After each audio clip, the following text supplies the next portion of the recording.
What's good, everybody? Welcome to the Shifted Lens Podcast, episode 2.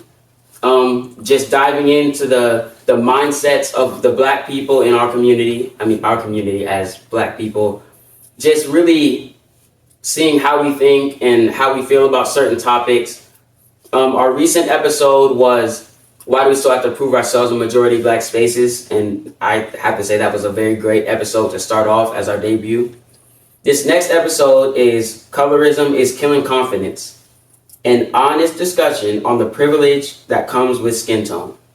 And so before we get into that, we do have a new face, a member of our team. Just introduce yourself, please. Okay. Hi, I'm Jade. I'm a sophomore, and I'm happy to be. I'm a biochem major, and I'm happy to be here. Got you. Okay, so before we get into the topic, we're gonna do what we did last time. Just really deep dive into the different stereotypes that comes with, being a Black man, Black woman in America. So the first one we have is, just to explain the rules for you. If you think it's a stereotype, or you think it's true, or you think it's truth but needs context or nuance, you just, say whatever comes to mind. So the first one is, Black people come from broken homes. They are assumed to have unstable family structures. Kaya? Stereotype. Yeah, I'm gonna stick with that. Yeah, I'm gonna say stereotype. Stereotype. I'm gonna say stereotype, but needs context. Is there 3 options? What's the nuance? Which is basically what I said. Yeah, I think nuanced. Yeah, you want to start? Sure. I think nuanced because in a strong demographic, most people of color definitely do come from homes that are mainly unstable. There are the handful that come in a good scenario, but 9 times out of 10, there is a lot more issues that kind of rise out of the homes naturally. Not to say it's a common or should be a common thing, but more so it's just more well seen. If that makes sense. Yeah, that makes sense. I pretty much same thing. I think our community has been attacked when we built our own cities and built our own economies and stuff, where we were really thriving and really building wealth within ourselves. Black Wall Street, that's one example. Places like that where we built our own wealth and built our own economies, they burn that stuff straight to the ground. And, ever since then, they've been trying to give what they call reparations, and just try to give us as little as possible, just something that will keep us from uprising, but not enough for us to thrive. And so something I learned recently is that when they were building houses during I believe it was the industrial era, when there was a lot of people coming into America, they would send us into the lower funded areas where we wouldn't be able to get proper housing, proper care. It was in the worst buildings, the worst environments, health-wise, and that's what they gave to us. But because we were so torn down before, we took what they gave us and we just kept it. And, the people who really fought to get out of there, get out of that area and get out of that mindset and just be better, I think that's great. Because like you said, some people have found better situations, but a lot of people haven't escaped what they put us in to begin with. So, yeah, that's my take. I said it's a stereotype because, I feel like, back in the day, it wasn't so much of a stereotype. It was true because, Black people weren't given the opportunity to have jobs. Jobs was mainly a white man type thing. But now I feel like since, Black people are getting jobs and are proven to be intellectually great and stuff, I feel like now it's kind of stereotypical that, people be saying, oh, all Black people, come from homes that aren't, good. lower class type homes and stuff. I feel like there's a lot of black people, a lot more than there was back then, that have, you know, big big houses and like they're rich. So yeah. Mm. Before I answer, could you repeat the initial prompt one more time, just so I make sure I speak to it directly? It was that black people come from broken homes. Yeah. Okay. Yeah, and to that, I was kind of in between. I don't know if I can be in between a nuance and stereotype, since it kind of like is the definition of a nuance. But like all of you all have said, that dynamic has definitely been created. It is a cycle. Like the hoods, they were created. There's been an attack on the black family for as long as we can remember. Like at least, I'm not gonna quote a year, but it's been for basically as long as we can remember. The only reason I said stereotype is because I didn't like the broad generalization of like, oh, black people come from broken homes. Because while there is truth to that in some regard, like some parts, it's not everybody. That's good. That's good. Okay, we're gonna go to the next one, which is black men are absent in the home.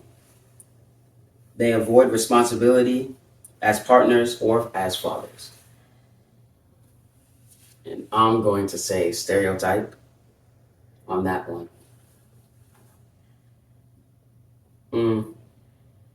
That's fair.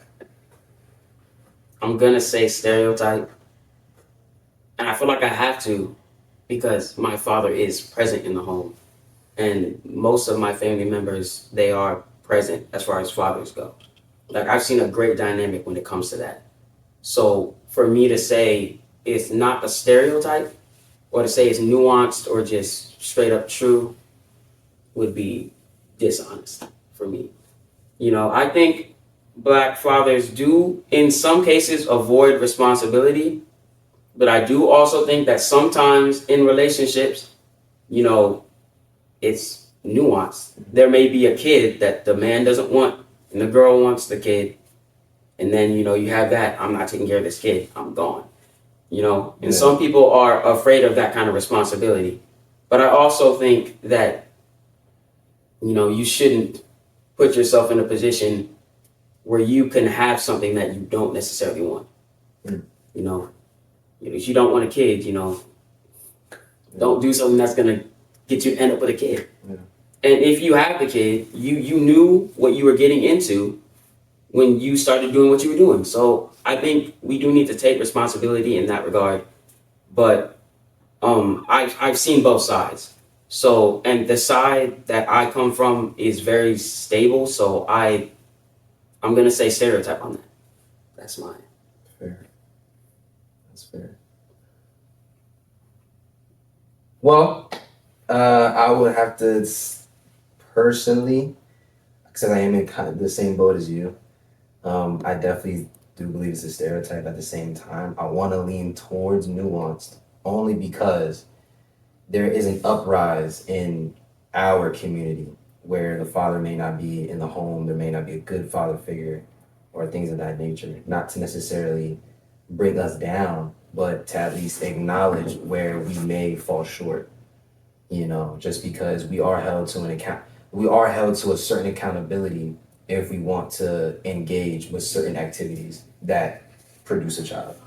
And so because of that, when we're put in now a position where, you know, we do the activities, got what we wanted, but we don't want to live into the expectation of the consequence, that leads to, you know, farther issues. And that being continued on with multiple women just worsens it all. And so my standpoint, I would probably have to say nuanced. That's good. Just thinking about it, I was thinking of a perspective of a father that's present, like physically. Yeah. But not a father that's not present emotionally. I didn't think about that. Yeah. That definitely made me think things through. Because my father, of course, is emotionally available. But some people have the father in the home, but he's not present to take care of the kids and care for them, really nurture them, help them grow. And so, yeah, that's it. But you guys have anything to say? Yeah, I was just gonna say. I mean, both sides of the coin have been talked about, but once again, that whole, um, that whole, for lack of better words, dynamic is another thing that's been created. Like how black men were literally used as like, to use a nice word, like they were, well, in a sense, there was in slavery, like there was a form of like sex slaves, like they were just used to Produce more produce slaves. more slaves, Hmm. right? You would have just in when people were being sold, like just breaking up that family just from the get go. So I don't know. I think, like Jalen had mentioned, there is some truth to it because of like this cycle that's been created. But also, like you said, Kylo, like my personal experience, I can't speak to that. You know. Hmm.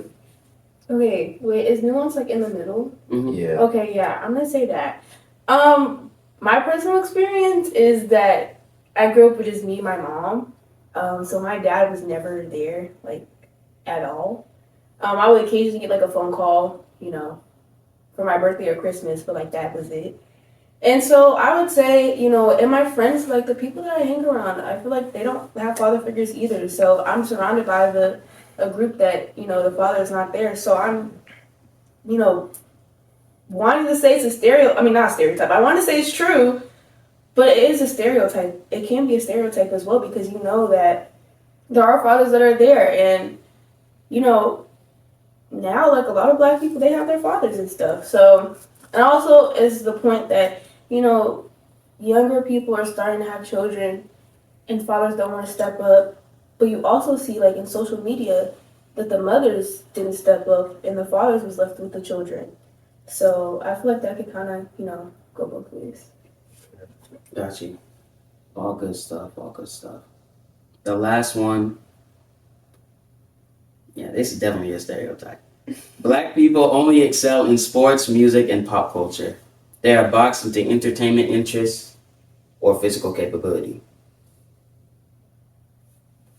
Yeah, Definitely stereotype. 100% Yes. stereotype.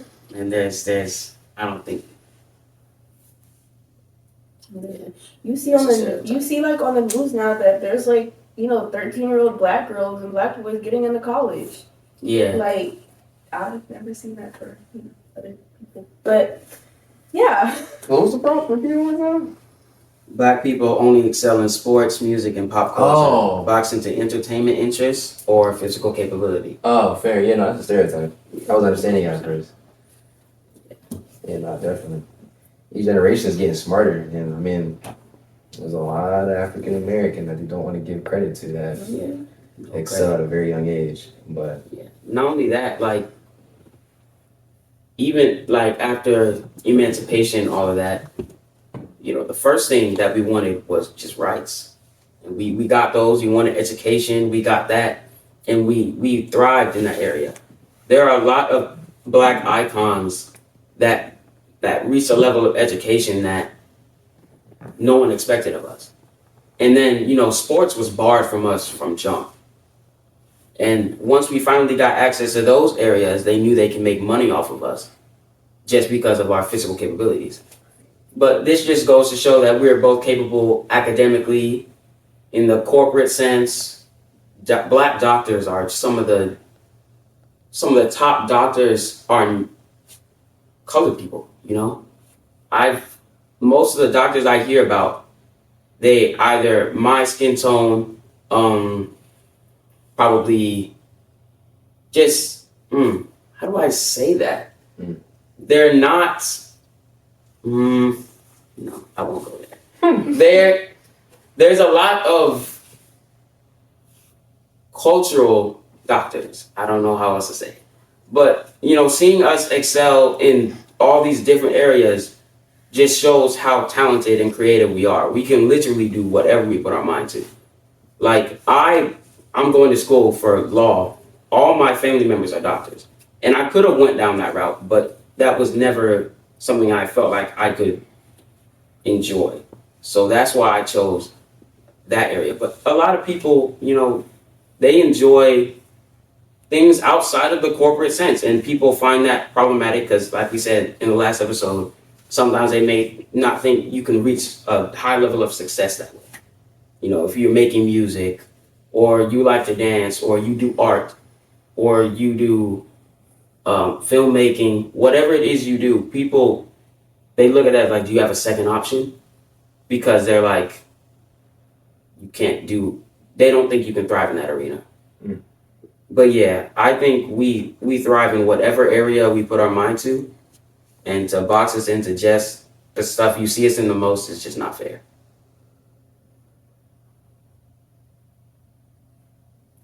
Good deal. Good deal. Basically everything he said. Yeah, okay. That should be it on that. To our main topic, colorism is killing confidence. Or the question is colorism killing confidence? An honest discussion on the privilege that comes with skin tone.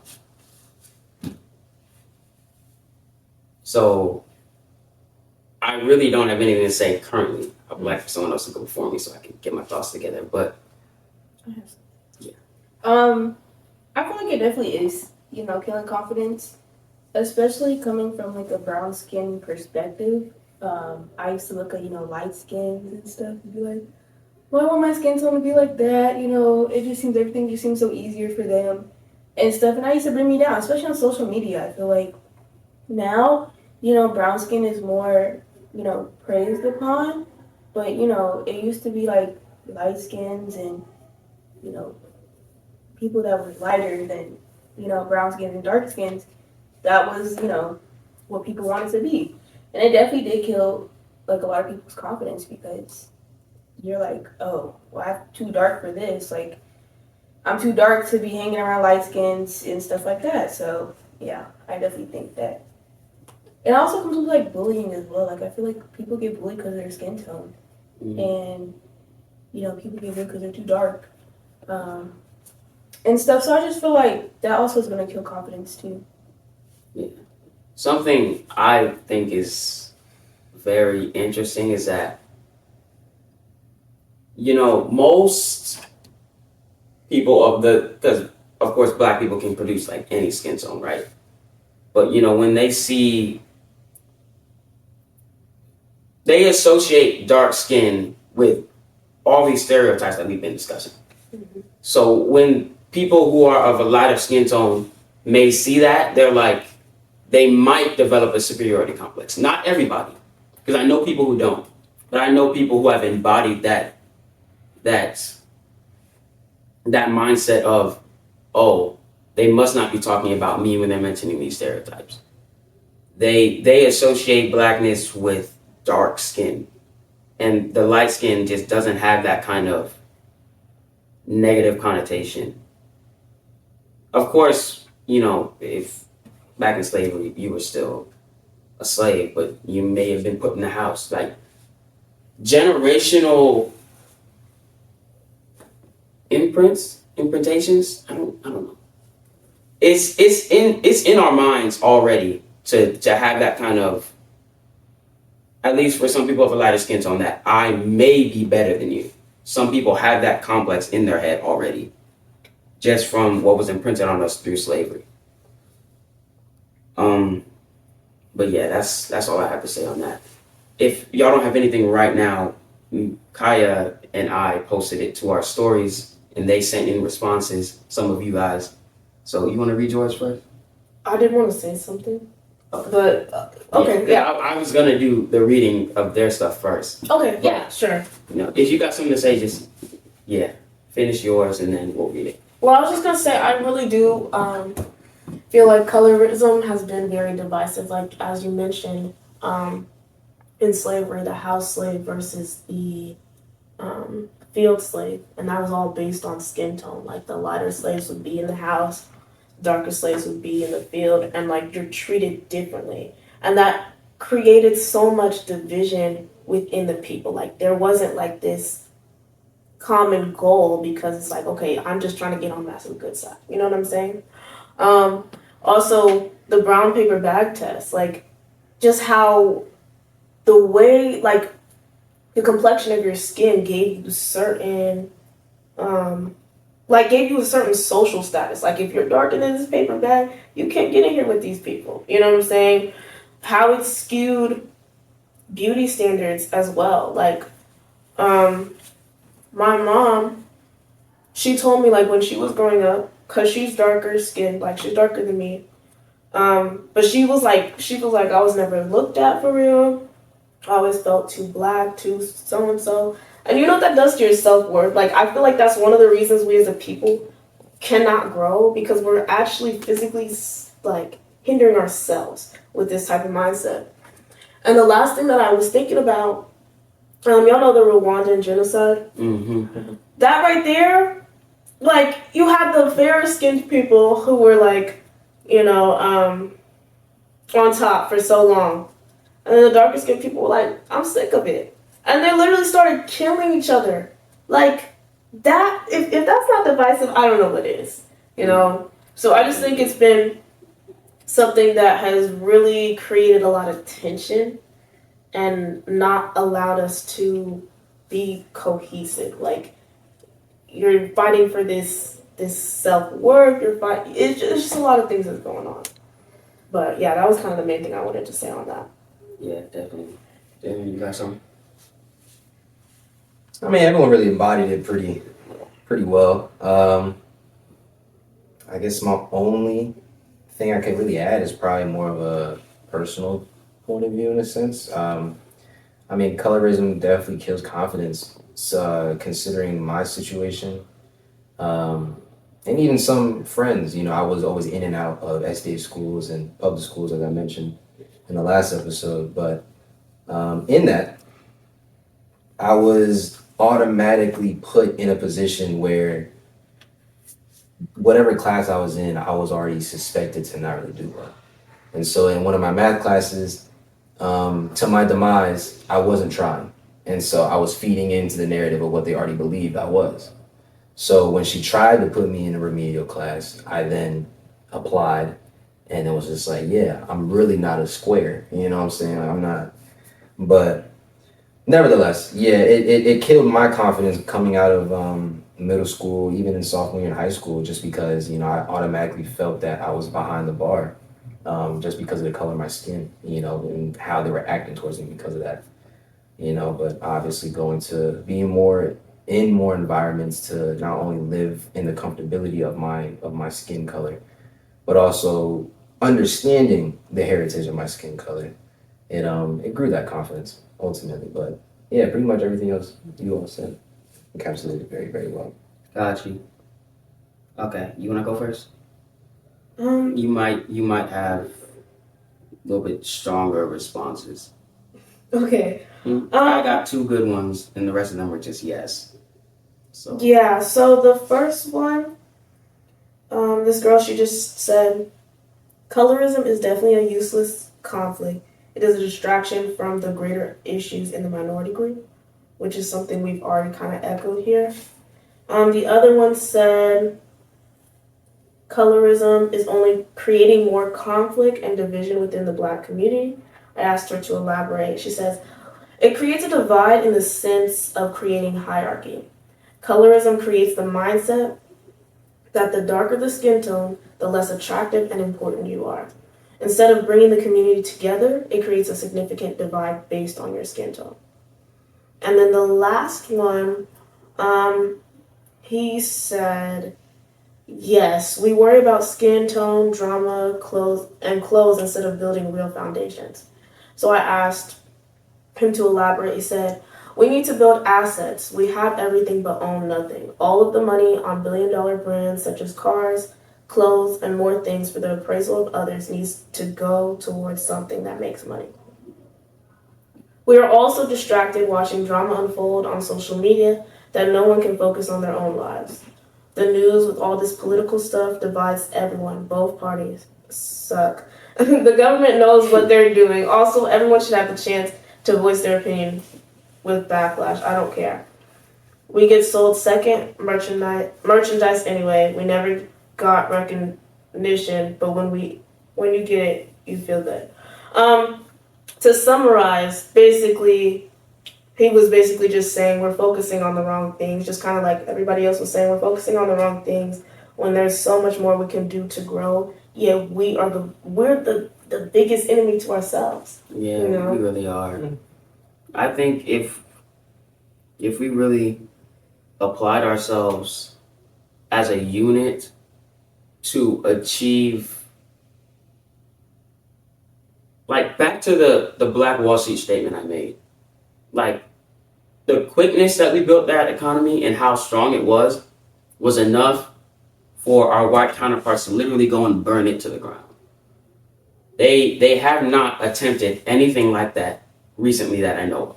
Why? Because we're not building anything. We're worried about who's lighter and who's darker and who they think is more superior, and we're all black. I don't see how that makes sense to anybody.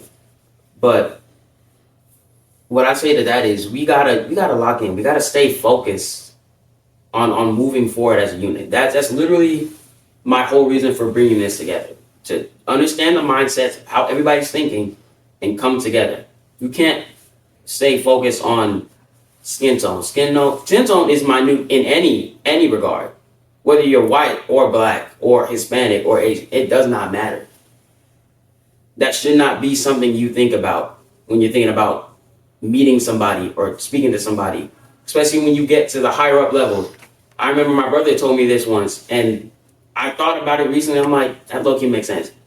Billionaires are billionaires. There are black billionaires, there are white billionaires, there are Asian billionaires. They're all friends.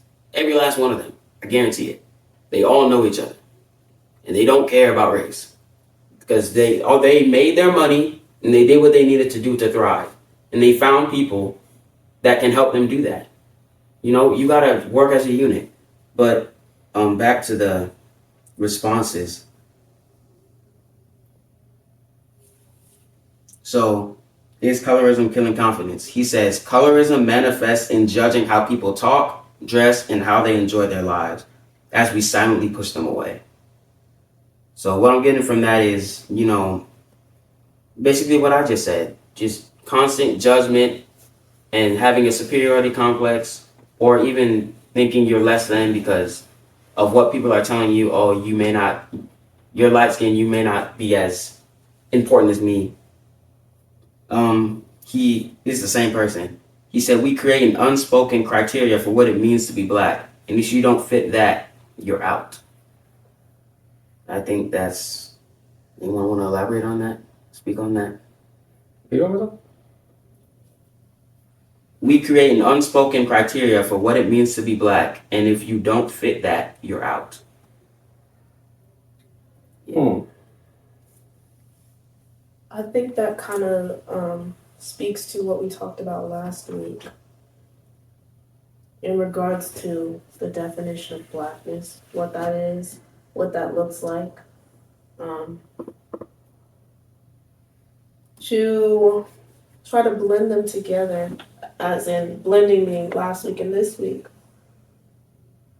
Creating a definition of blackness. I think, once again, to like pour into how colorism affects that, just how like the lighter features, the more Eurocentric features are, what is the word I'm looking for?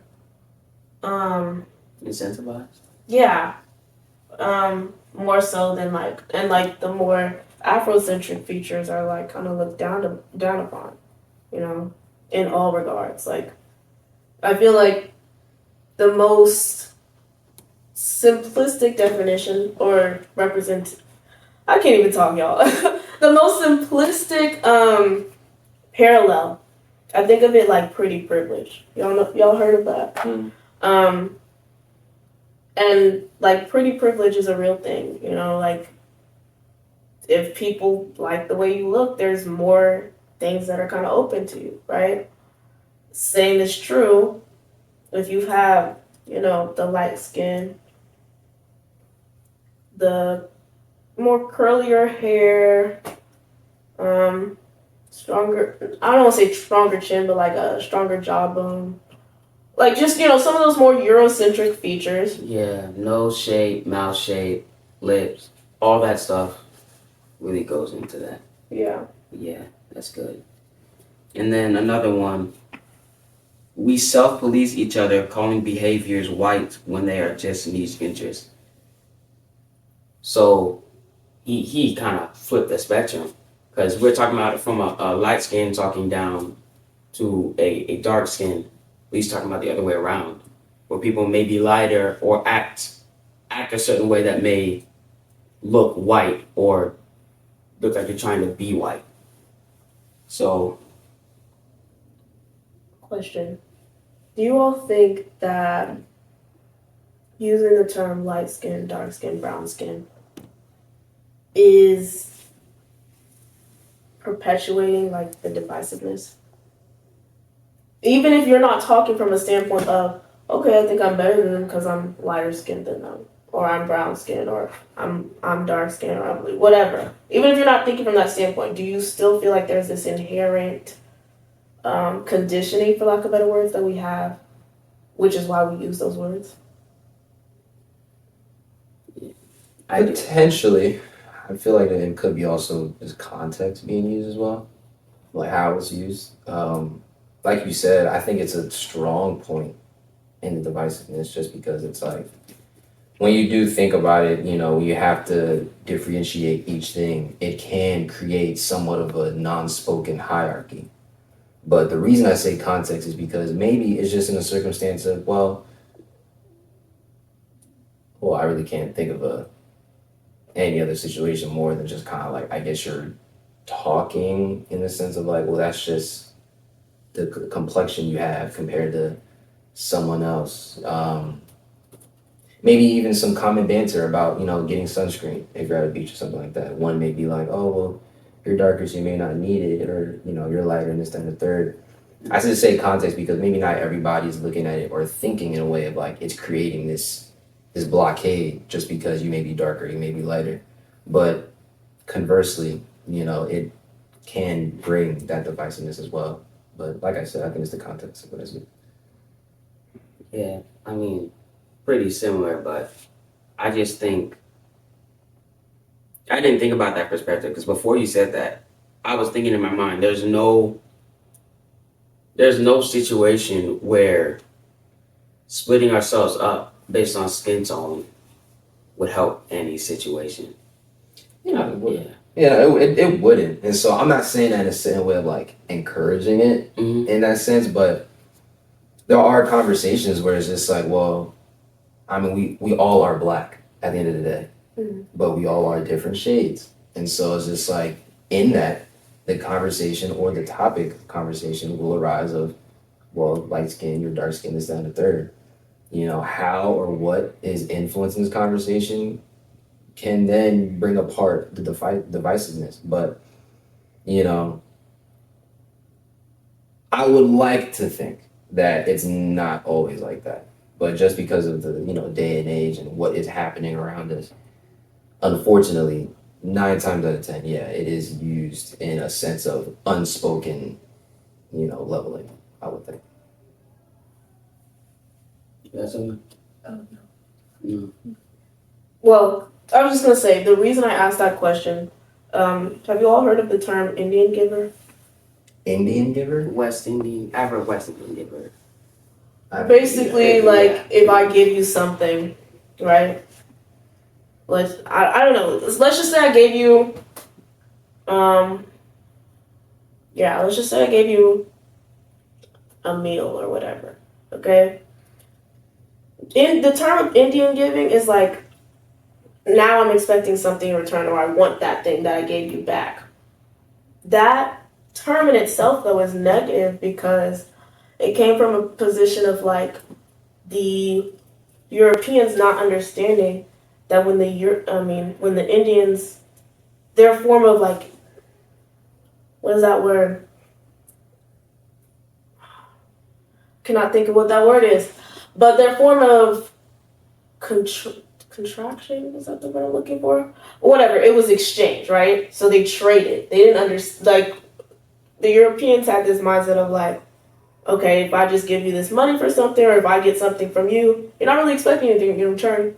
because I've already given like money. But the Indians, it was a trade. So like even now we still use that term. Like ever since I learned that definition, I don't use the term. But that's why I asked the question, because I'm like, by us still using it, knowing where it comes from, are we like, even if it's like not intentionally, are we still perpetuating that narrative?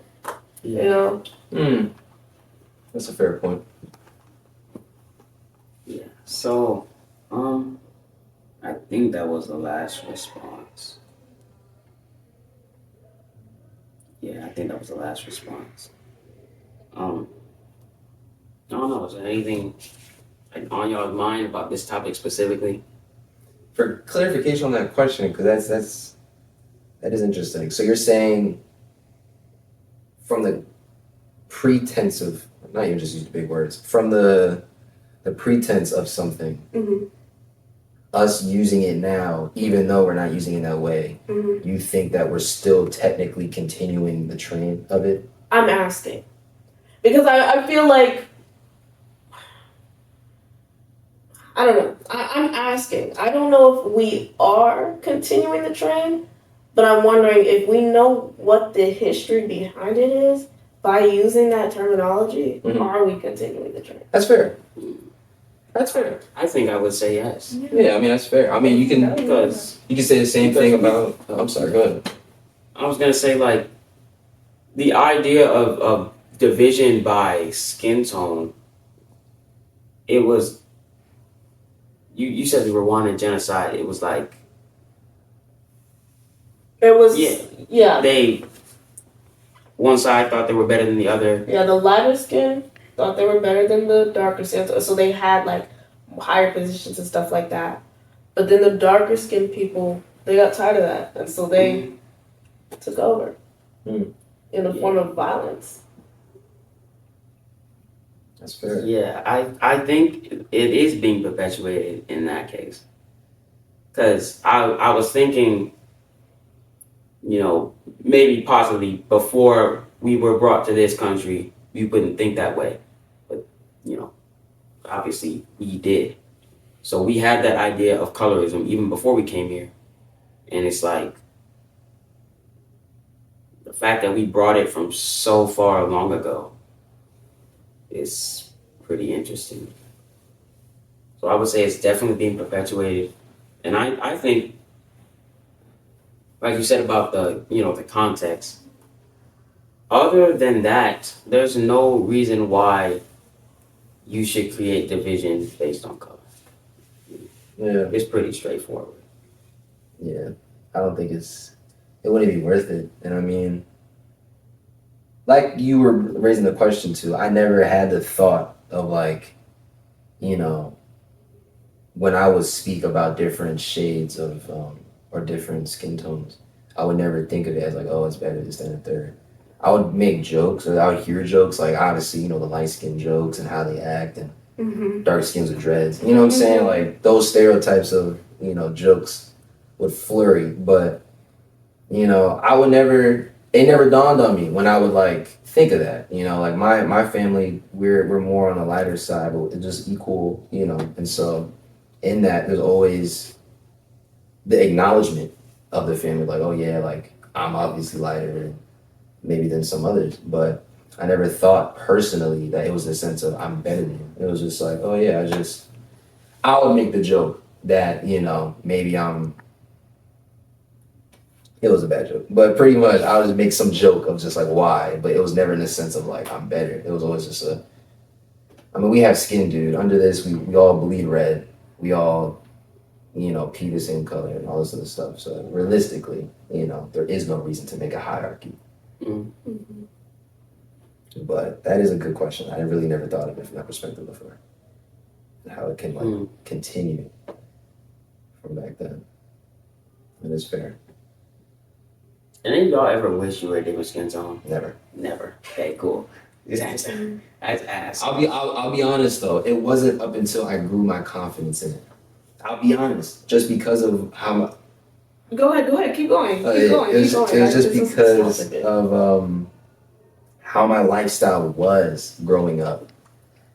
I believe because I didn't have confidence in my own skin, confidence in me, I wanted to be what my society, what my climate deemed as it, and it wasn't what I looked like. Mm-hmm. And so because of that, I was like, yeah, man, like, what's the point of it? You know, like the environment I was living in, it was never a situation of like, yeah, like, but being able to grow up, being able to learn, to read, to gain knowledge of just the beauty of being black. Mm-hmm.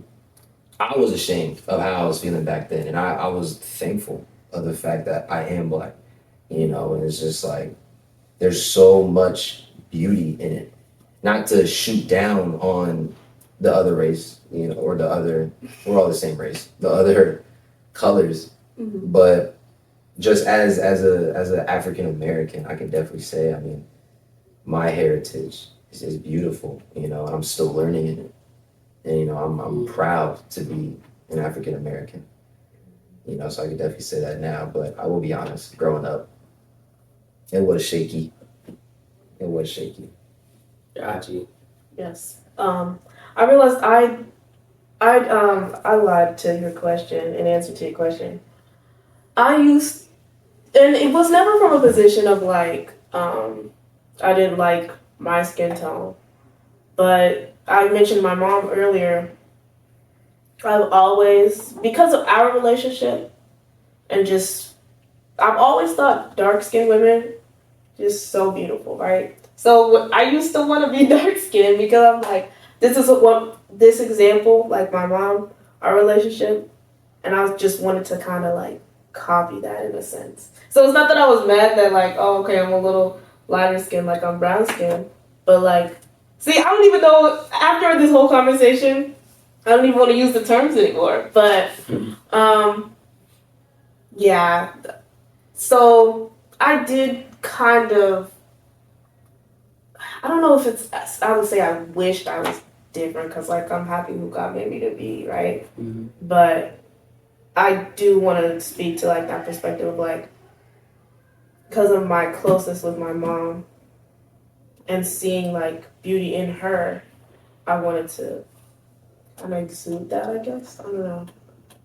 Yeah, that's real. I've never wanted to be a different skin tone, but being dark skinned, I went through the torments in school. I'll just leave it there. But yeah, there was a lot I experienced in that regard. But I was also very headstrong as a kid, so I'm like, dark skin, what's the problem? But I brought that question up because I do have friend. Oh, he's family member. Like he's light skin, like, and so like he sometimes will not go outside and play with us while we were little because he didn't want to get as dark as us.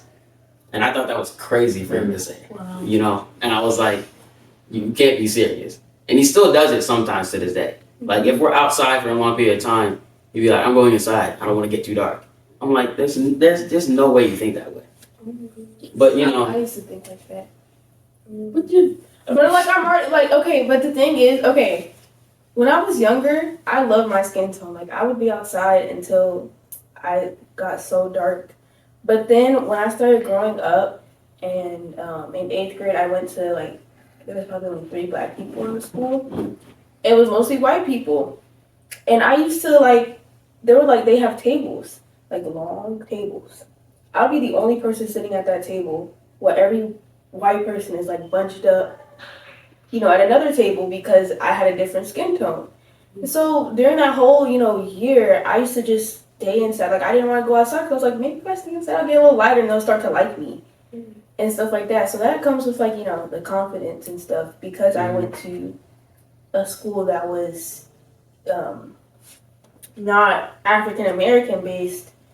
I felt as if, I had to, straighten my hair to blend in and not go outside. Like when they would do like free time outside, I would just stay inside because I just didn't want to be there. So I definitely see where he's coming from. But now, like, especially when I went to, Pine Forge, I feel like that made my confidence grow 100 times more because I was surrounded by, all African Americans. Yeah, definitely a unique experience. Yeah. Anything else? That was my only question for real. Just thinking about it. Yeah. That's pretty much it. I got That's a lot of good perspectives. Mm-hmm. A lot of good perspectives. So I mean, we're gonna do what we did last time. Just Closing remarks. closing remarks, I guess. Yeah. At the end of the day, we're all black, and God's will, we all make it to heaven. God don't care either. So you should. That's all I got to say about that. Just keep the colorism. Forget about it. Like we're all people. We're all humans. Like we all came from the same continent, from the same people. People are just lighter than others. Even our white counterparts, they're just lighter than us. A lot lighter, but we're all. I don't know how else to say it. They're a lot lighter than us, but we're all still human. Just have respect for people regardless of skin tone. You're not superior. You're not better. It don't work like that. I'll say, so all the people out there who, may not be confident about their skin tone, just know that, God literally handpicks, your soul to be like in this body, in this skin tone. He perfectly created you. He created you to where, in his eyes, you're perfect. In his eyes, everyone's perfect, because that's how, God is and stuff.